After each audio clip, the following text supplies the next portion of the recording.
thing we need to do is actually locate the fill plug. For a left-hand drive vehicle, the transmission fill hole is on the driver's side. It is not on the passenger side. This is super important. If you're looking at the passenger side drive shaft near the shift linkages, you'll notice a hex plug near the drive shaft. This is not the fill hole. Don't even think about removing it. Just stop looking at it. On the other side of this plug is a pin that attaches to the shift linkages inside the transmission. On the driver's side, locate the drive shaft and move towards the front of the vehicle. There's a small cooler that the correct fill plug sits behind. Alright, now that you know where the correct fill plug is, now's a good time to warm up some transmission fluid. Before I had my power fill, I just leave the bottles in the sun. You may or may not have to remove this cross brace, so it's kind of optional. I went ahead and removed it since it was 2 bolts and it gave me a little more room to work with. There's not a whole lot of room to work with here. As you can see, the bit fits, but there's no way I'll be able to fit a ratchet on the back of it. Some people have found success here using a wrench on the exposed part of the bit. I was not able to get the right amount of leverage. What actually ended up working for me was using one of these L keys.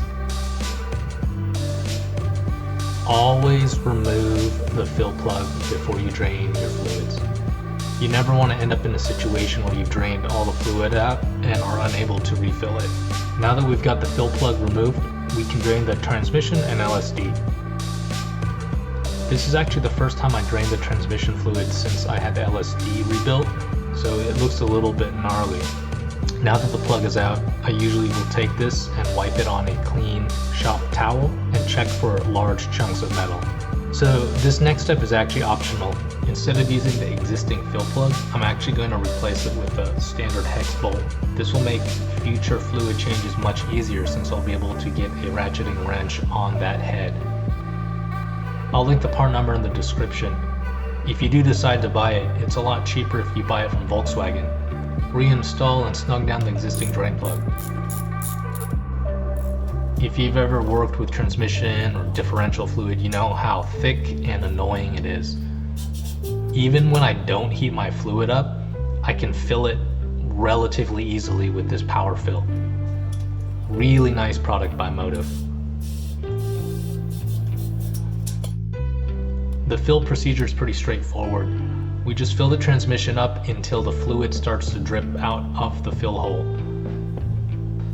Reinstall and torque down your fill plug, wipe off any excess, and you are good to go.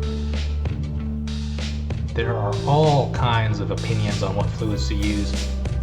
I've been happy with Swepco 201, which is a 7590. That seems to work well on the street. Mobil 1 Delvac is also really nice. When I'm on track, I'll typically run 75 140. But hey, it's the internet, everyone's got an opinion. Personally, I think as long as you're changing fluids frequently, you'll be good. Alright, check everything, make sure there's no leaks. I'll catch you next time.